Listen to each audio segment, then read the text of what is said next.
Nereikia jokio pristatymo, nepriklausomybės akto signataro, garsaus profesorio Broniaus. Aš nelabai norėčiau daug ką šnekėti, kadangi aš pranešimą savo vienžu turiu, tai jeigu kam įdomus, aš galėsiu paskui po pranešimo įteikti ir atiduoti tą pranešimą, kam įdomu, šiaip savo.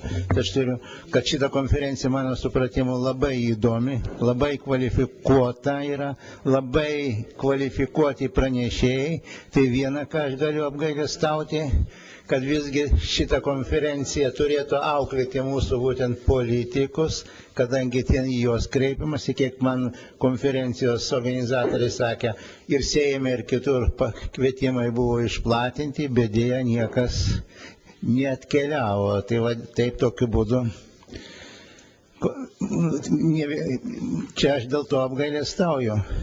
Nors dėl spaudos, tai ką aš galiu pasakyti, aš turbūt priklausau Lietuvoje, kur prie didžiosios spaudos prieinu, čia jokios problemos būtent nėra dėl spausdinimo, tai čia yra kitas klausimas, bet šiaip su visgi pagrindinė problema, kad tokias konferencijos lieka lokalinės ir tai, kas turėtų girdėti, tas negirdė. Šiaip su mes patys save auklėjam, tai kas iš to?